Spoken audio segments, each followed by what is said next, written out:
A best-of-3 series between ByuN and Serral. When it comes to high-level Terran versus ZERG in StarCraft 2, it really doesn't get much better than these two facing off against each other.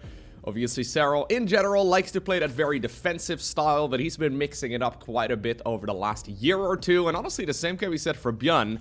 I mean, he still likes being the aggressor, but these days he also seems to play macro quite a bit, where he's just sitting back and he's absorbing every single blow.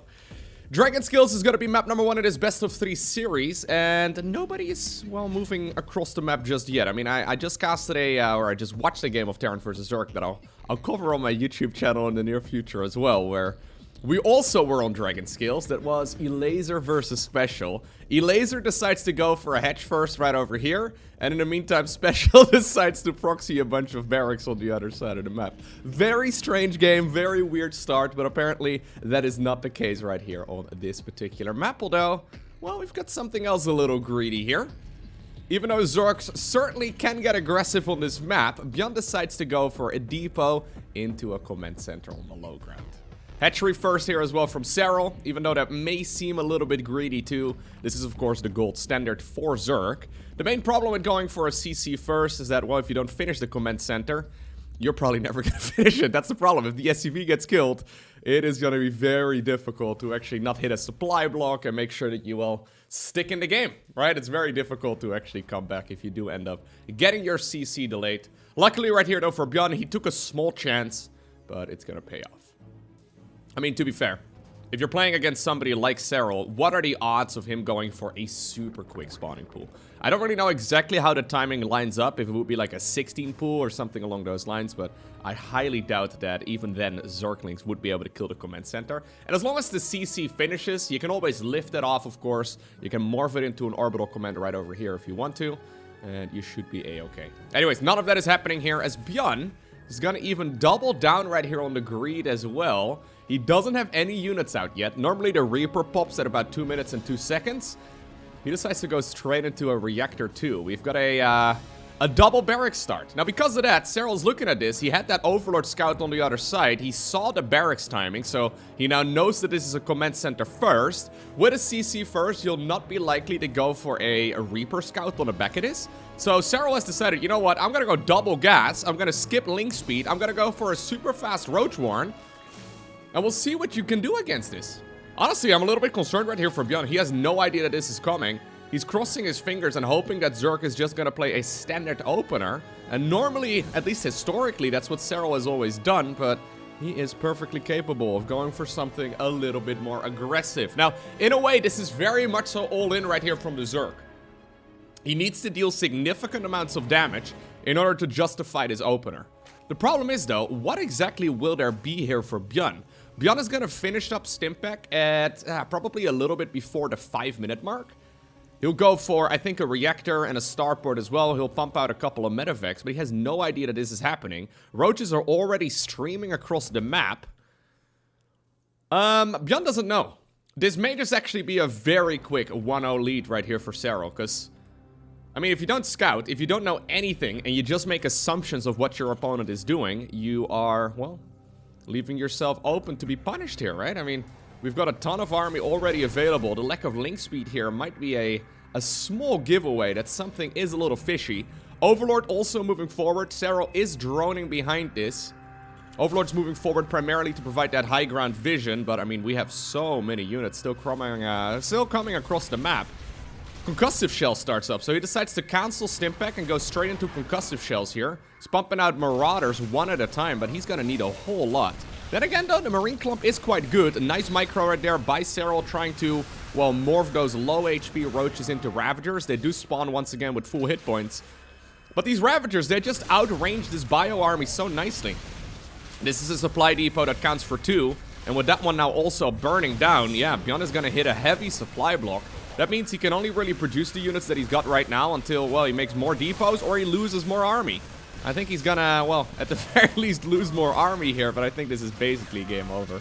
Not a whole lot that you can do when you don't scout in the earlier stages of the game. I like the fact that ByuN decided to get pretty greedy here, but yeah, he certainly should have at the very least sent an SCV scout across the map to confirm a third hatchery or something along those lines. If you don't know anything, you'll get punished pretty hard. Now, okay.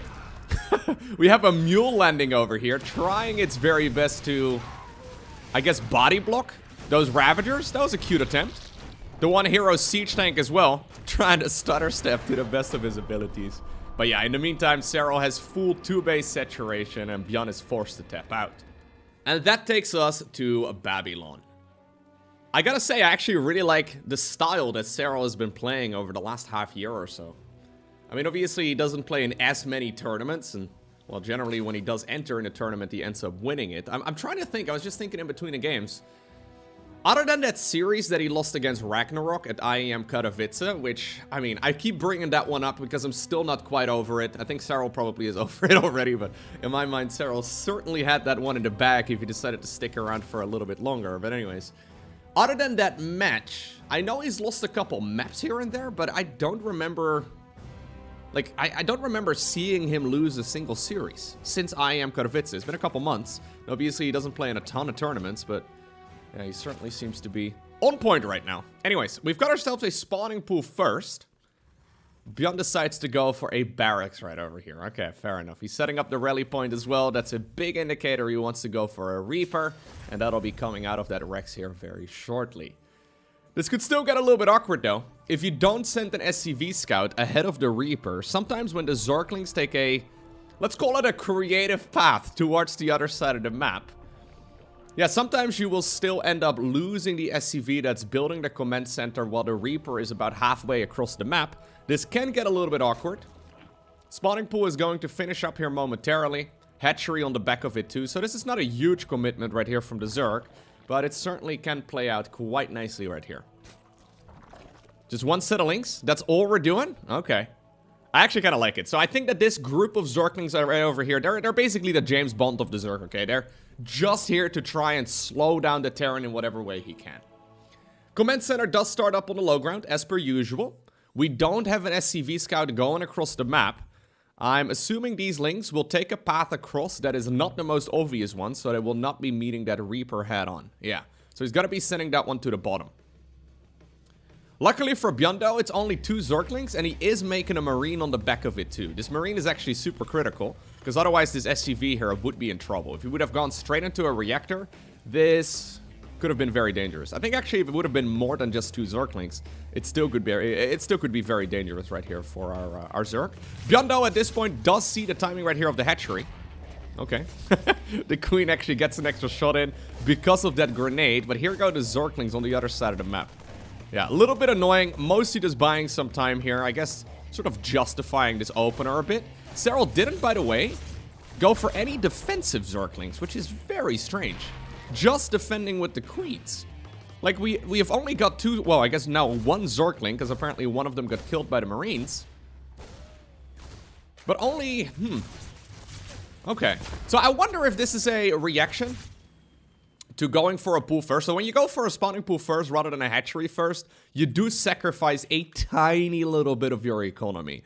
I don't even think it's a drone's worth. It's mostly like a larva or 2 worth, right? It's really not that big of a difference at all. But now Serral, I guess, got his queens out a little bit quicker, and well, he's finding himself at a yeah, nice economy at this point in the game. Interesting. Okay. Anyways, I guess this is what happens when both of these players have been playing the early game for such a long time. They start deviating from the standard. Not because they need to, not because it's better, but because they can. It's always like a bit of a flex, right? And playing something that is slightly unorthodox may just be enough to throw your opponent off just a little bit. Anyways, no triple CC start right here, though. Ooh, okay. Getting a creep tumor. Oh, wow, Serral. What did the little bird do to you? Okay, a little bit of bloodlust right here for these queens for some reason. They got to kill a Reaper that just killed 1 creep tumor, and then they decided to kill the bird as well. It's a little unnecessary. I think it's called the Urubu? Urubu? Ubu-rubu-boo-boo? I don't know. Something like that. Roachwarn once again on the back of this, by the way, here for Serral. I think that one must have started up at like 345. He did put the drones back in gas. He once again has skipped the Zergling speed. I really like the style that Serral's been playing lately, man. It's one of those styles that I can never make work myself, but he is showing us, yo, I know the rules, and now I'm gonna break them. I've spent the last decade learning all the rules. I've become the best player in StarCraft 2, and now I'm ready to break the rules. I know the rules, and actually, no, I do know them quite well. But not as good as Serral does. But anyways, here we go. Hellions, okay, getting a couple of those drones on the tail end of things. Benchy follow up here as well on the back of this versus the Zerg here, or for the Terran here, obviously, which I do quite like as well. I don't know if he's really going to be able to achieve too much right here with these roaches, though. I mean, they're probably going to try and go for a counterattack, but yeah, Serral droning behind this, it makes a lot of sense. So this is a Marine Hellbat opener. Basically, all of the Hellions, they're going to be forced back home. The Marines still wandering around, just trying to, well, maybe get an Overlord kill and threaten those queens in the main base.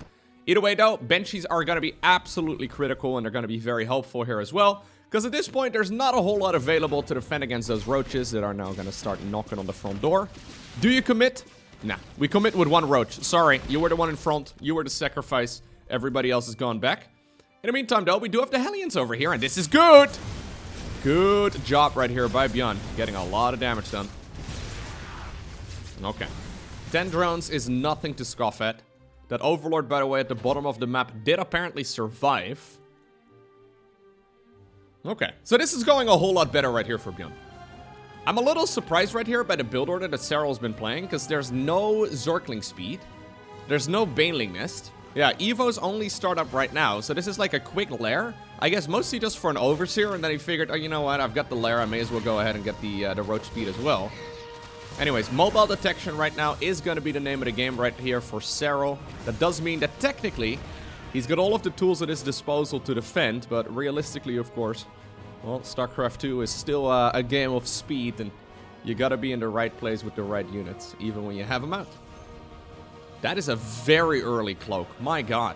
Can you cloak any sooner than that, ByuN? What in the world? Okay, I guess we're gonna go... Oh, no. I mean, Serral must have noticed the blur by now. Yeah. Wow. That was something. Okay. Well, we always praise ByuN for his amazing unit control, but even a god apparently is human every once in a while. Wait, that makes no sense. Even a human is a god. I don't know. It doesn't really matter. Anyways, we've got 1-1 right here on the back of this for ByuN, who's transitioning towards that conventional bio army. So he's going mass barracks right now. We're already up to, how many? Yeah, 5 barracks right here in total. We have to see if he decides to go all the way up to like 7 or 8. Or if he decides to go for a command center next. Both of them are, of course, good options. In the meantime, though, Serral is gonna... Man, if you would have covered up these names, I probably would have expected that Dark was playing here, right? So he's going +1/+1 roaches. He's going 2 blind infestors, which is something that Dark loves to do. And now he's also transitioning towards a hive with a Hydra then. So I think he's rushing out infestors, a couple vipers, and then I'm assuming lurkers here in the end as well. Now Link Speed finishes up, by the way, which is... Yeah, there's the Lurker Den. That Lurker Den is a little mistimed together with the Hive. So, I mean, he can start the upgrades quite nicely, I suppose. This is weird, though, right now for ByuN, right? So, normally, when you play against a conventional Zerg player, you kind of... Or like a conventional Zerg strategy, rather. You kind of know what it is you're looking for, right? You kind of know what you're trying to scout and what you're trying to... what is available on the other side of the map at this point in the game. Now he's sort of just settling for a couple creep tumors here and there. If he steps onto creep, there's a good chance he gets overwhelmed or even worse, fungled. He doesn't know about the infestors yet, I don't think. Oh my god, there's infestors in the mix and there's the fungal growth. Serral absolutely shutting this push down. ByuN was like, yo, he wants to fight me off creep. Don't mind if I do, but he didn't realize that there were already Zerg spellcasters in the mix. Brilliant cleanup right there by the finisher, who's gonna go for the base over here. Prioritizing the gases. He's gonna go into the lurker upgrades as well, I would imagine. I mean, he's prioritizing 2-2 apparently, so the hive is done before 2-2 starts, which is kind of wild. And there we go. Lurker upgrades indeed are coming. Scanning the main base will reveal what's happening. ByuN at this point must think to himself as well, hold up. I don't even have my 4th command center done, and you're already into lurker tech. What in the world am I playing against right now? I guess that's the advantage of skipping the link speed, right? It's funny how 13 years of StarCraft 2, we've basically seen for the 12.5 years that you know, that have come prior to this series. We've basically... Oh, Fungal? There you go, another big one. Characteristic, or uncharacteristic mistake, rather. No chrono, or no corrosive balls right here. No chrono boost either, for what it's worth. But no corrosive balls right there by Serral. Anyways, for the first 12.5 years of StarCraft 2, we've seen the top-level Zergs always rushing out a link speed as the most important upgrade. Because it's really good at not, well, losing the game. And it seems that recently, the top-level Zergs are apparently experimenting with delaying that upgrade and prioritizing a little bit of tech instead. Maybe a bit of a roach push early on as well. Okay. In order to address this properly, ByuN is gonna need to get more units out. He's, well, really gonna want to have a bunch of ghosts. He's gonna stick around on his unit. Oh, here's another fungal. Massive fungals in this game so far. ByuN, what is going on, my man? He's known as Micro Jackson, but yeah, this fight is actually still turning out pretty good right here for the Terran. I imagine if he didn't lose so many units in the process. Okay, well, those lurkers in the back are having a grand old time. They've just finished up the ranged upgrade. I think the burrow speed improvement will not be too far behind either. Fourth command center has been secured, and ByuN decides to go for an orbital command here. I actually really love that. That's something ByuN likes to do. Now with the fourth command center mining, he also goes for the Ghost Academy, which is usually something you do need about 4 base economy for, because if you don't, well, you just run out of juice really quickly, and you can't produce enough of this army that can really support the ghosts. I thought for a second maybe ByuN would go... there's the lurkers over here. Ooh, we're gonna drop on top of it? Fair enough. That's a very dangerous little drop over here. He's trying to spread out these units to the best of his abilities. Still a very expensive set of Terran though to lose. And here's more of that Zerg army on the back of it too. A couple of siege tanks stuck in the main base because the depot, well, one of the depots needs to be lowered over here. Apparently they can't manage to get out. This is actually really tricky right now for the Terran. He needs to lower this depot. He lowered the wrong one. Apparently these siege tanks can't make it through.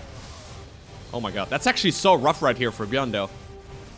He's got him on a control group. He just hasn't had the time to, well, look away from this main fight right here at the front. Another massive fungal growth. Man, I've seen so many big fungals on ByuN's army. Very strange. Not something we normally see. Oh no. Oh no. That's so painful. Then again, though, it's Serral who's really forcing out these mistakes, right? Yeah. This tech has shown up so early. This lurker army, it doesn't mess around. Quite a few SCVs have gone down, but we're still at 72, which is not bad at all. Ghosts are also now on the production tab. Finally, the siege tanks have been freed. And I think they're going to be pretty helpful. There you go. That explains why ByuN was having such a hard time, though, trying to clean this up. Okay. Serral right now is probably thinking, wait a second, what is going on right now? How come there's suddenly about a half dozen siege tanks rolling down the ramp?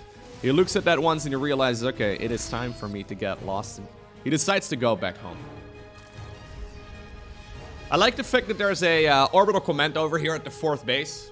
Primarily because if lurkers do walk up here, which they will probably do, you can actually lift it. Planetary fortresses can't be lifted, and lurkers usually like to burrow very close to those, right? They like to snuggle up against the planetary. Very cute. Okay. Now with the siege tanks free, I do think there's a little bit more wiggle room right here for the Terran player. He loses 2 of the tanks. That's not ideal. The majority of the Zerg army is still waiting up north. Now we go Adrenal Glands, by the way, together with +1 melee, which is also kind of interesting. So he went 2-2 for missile and armor, and then he prioritized Zergling upgrades, and then into armor, and now into +2 melee, and we're not gonna go for... Okay, I don't know. Serral's been listening to Rick Ashley, Never Gonna Give You Up on repeat. Mostly about the section that, you know, he knows the rules, and so do I. He decides to just mix it up. Pretty wild stuff. Baneling speed also coming up. So I think that's probably the main reason. We're probably going melee upgrades right now, not so much for the Zerglings, although it will still benefit them as well, but primarily for the Banelings. The Banelings also do benefit from it. Lingbane is very good against ghosts.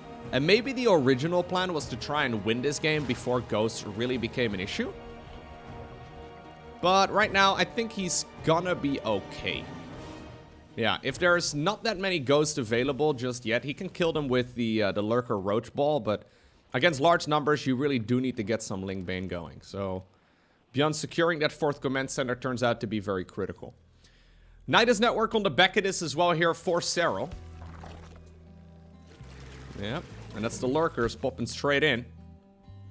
There's already Marauders waiting, though. A Ghost also on the perimeter. I really quite like this. There's even a bunker here, too. So even though I don't think ByuN has seen the Nidus Network, no, he hasn't seen it. He knows that there's a very good chance that that will be coming up next. I love... Look at that! That's perfect! That is honestly really brilliant play right there from our Terran. In the meantime, Serral's trying to push in over here, mostly as a distraction for those Lurkers to get, well, some work done in the main base. But ByuN is all over it. Okay. He's also going to finish up the 2-2 upgrades here, or sorry, the 3-3 upgrades here momentarily. 2-2 finished up a little while already. He decided to halt for a little bit, but he is going to be able to get that 3-3 done, and that's super important. Even though ByuN was up with his back against the wall just a few minutes ago, he's managed to stabilize right now. He's gonna go for the 5th command center. On Babylon, you do have quite a few locations where you can take that 5th command center quite nicely. I think this location over here is the most obvious one, the one in the bottom left. A little trickier to take. Okay, and Marauders, they pop out of the little bunker as well, and they're going to be able to shut down the second Nidus Worm too. Vikings, they shut down the Overseers. There were 2 of them over here, and, well, no vision in the main base anymore right here for Serral, although he's still going to be using the Nidus Worm for movement. Another Nidus Worm right here in the bottom left-hand corner as well. We don't usually see Nidus actually being used like this. He's not even going to go after the base. No, we're not here for the base. We're here for more. We're moving on to bigger and better things. That base is already a given, I suppose. Roaches over here mostly being sacrificed. If Roaches can still trade out against a bunch of ghosts, though, that's not bad whatsoever. 18 SCVs have gone down. Banelings hunting down whatever they can. There's an Infestor on the ground here, too. Yeah, he's not even really considering his command center here. Okay. Some really good snipes right there, though, by our Terran player. Okay, that's what we want to see. Beautiful cleanup right there by ByuN. He needed that. He honestly needed that. He's been, yeah, in a very tricky scenario for a long time. But he's taking some really stellar engagements. If we look at the resources lost, there we go. This is really starting to tell a bit of a story here, all on its own. I'm still not really liking this game too much here for ByuN. I mean, Serral is playing out of his mind good. But considering ByuN is not likely to have ever been in this scenario before, he's doing a good job adjusting. Now, here we go. I think we're going to see a neural... Oh, he wanted to go for the fungal. That is too greedy. I thought he was going to go for a neural parasite and try to EMP the rest of the ghosts. Planetary right now also finishes up. The ghost over there do get killed by a bunch of Banelings. Hydraling Bane, a sudden transition away from that Lurker army. Planetary ends up going down here as well. That is quite expensive. But then again, there are plenty of command centers still available right here for ByuN to choose from. Wouldn't mind seeing one of them fly on over there. Okay, we're going to go for the one that was previously the main base. The command center that he started this game off with. Broodlord transition coming up. Infestors, Vipers. Serral has still got a lot of money to play with. For the longest time, he's been free to macro, and you can see that he's basically taken one of the expansions that is supposed to be the Terrans. He's trying to secure whatever he can. Did these... Oh! The Zerglings just killed the they just killed the Nidus Worm because apparently it was blocking a hatchery that could be coming up over here. I was gonna say, that must have been a misclick, but no. It was blocking a potential expansion. Anyways, here we go again. Serral decides to run into this very, very nicely positioned Terran army. This is gonna be a very expensive loss right here for the Zerg. Brilliant positioning right there by our Terran player. Sure, he did end up losing a lot of tanks, but I think that's basically the best engagement he can hope for. Then again, though, Serral's rich, right? Not only in real life, but also in the video game. He's got a lot of reinforcements. Then again, I don't think he can really make that sort of trade multiple times. If he makes that trade again, if he takes one more fight like the one we just watched, he needs to start being very careful. Like, he's playing this, I'm gonna just throw stuff at you and hope you roll over and die kind of strategy, which in theory is good. But only if you have infinite amounts of cash. Okay. This is not ByuN's best game, guys. I have casted a lot of ByuN over the years. I don't think this is the very best we've ever seen him play. I've seen him make some uncharacteristic errors. Okay, I like the mass missile turret. Like, there are moments of brilliance here as well, but then mixed in with all the sloppy decisions, it makes it a bit, yeah, a little bit dicey. Anyways, SCV is now transferring here as well in the middle of this fight. Turns out it's okay, though. This is what I was a little bit concerned for. Serral just going for that, well, I'm gonna bulldoze over you strategy, and it's not really working out all too well. Yeah, resources lost, now suddenly heavily in favor right here for the Terran. It was already looking good for him earlier, but now it's looking great. We do have that transition coming up as well towards Ghost Mech. ByuN's basically saying, yo, you can keep throwing away stuff at me. I'm gonna try and make the ultimate army. I'm gonna try and make an army composition that you can't properly stop if you don't have a, well, a more rigid defense yourself, right? So he's gonna need some higher tier units or a banger of an engagement here. Serral, that is. He can't really stick around on this army composition for too much longer. Then again, though, he still has 98 workers worth of eco. Even though every single time I look at his bank and it seems to be getting smaller, he also is getting a stupid amount of money every minute that goes by. Just taking the entire map. First aggression right there from our Terran player once again gets shut down. This planetary here, I love. I think it's a really brilliant position. 15 more SCVs have gone down. Yeah, Serral being incredibly oppressive all over the map, right? At this point, he's like, okay, I've pushed you up north so many times that you must be vulnerable on the left side of the map. Well, it turns out ByuN did indeed lose some units on the left side of the map. He did lose some economy as well, but finally he gets some counter-attack damage in. Serral still, though, at almost 3 digits worth of drones right here. He's just mining everywhere. These guys are next-door neighbors in the northern section of the map. Are we gonna go for some abductions? Is that the plan? I think so. Oh no, we're gonna go for some blinding clouds. They're a little bit difficult to see here on Babylon, the grassy section, but blinding clouds allow those Zerglings and Hydras to close the distance a little bit easier. Brilliant fight right there, once again by Serral, who's got all the tech in the world, man. He's got a great Aspire, right? He does, yeah. He's got a Lurker Den, and yet we're just going Hydraling Bane, which is so funny to me. Like, he rushed out tech. Basically, his entire early game was to try and rush out high-tier units. And then as soon as he gets there, he's like, okay, great. Now I'm going to play Hydraling Bane instead. And there's the EMPs on the rest of those ghosts. Not the most successful one. Yeah, not the most successful one at all. I think that Serral may very well have been playing with his food for a little bit too long. Another EMP over there, trying to make the best of that scenario. The hatchery goes down, though. And with those Brutelings available to tank, we're going to throw some blinding clouds right there on those siege tanks, too. Serral does try to close the distance to that Terran expansion once more. But I think ByuN has really, yeah, tightened his belt up a little bit, right? He's really trying his very best in this game right now. And things are starting to look better. I mean, I say that. He's still, well, 70-ish supply behind right now, which is tremendous. Oh, okay. Let's see. Yeah, he needs another expansion. I thought originally his plan was to go for one ultimate army. And he sort of got there. He's still trying to get there at this point too. But the bases that he has been mining for the better part of this game, well, they're now running out. So he needs a new expansion. Since Serral has been mining this base for a while too, though, this is a base that doesn't really last that long. I think Serral could even allow it if he wants to, but I think he's once again going to go for a fight. Yeah, EMP this time around. Okay, shutting down the Vipers. Lovely movement, although we do have one blinding cloud over there on the ramp for some reason. A lot of siege tanks clumped up together. Their target firing down the Banelings. Good micro right there on the Bio army, too. The problem is, Serral's just so rich, man.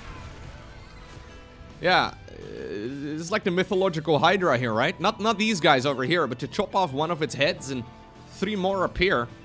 He's just reinforcing this with mass Zergling Hydra Bane, and at some point, I think ByuN is going to run out of steam. This is really only his mining, is only mining at this point in the game. And even though these trades are incredibly efficient for the Terran, that early game has just allowed Serral to, well, set himself up with such a ridiculous eco that I just don't see a way out right here for ByuN.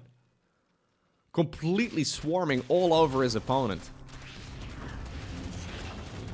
Honestly, as a StarCraft fan, the way that Serral is playing this is sort of giving me chills here, man. I know it sounds incredibly nerdy.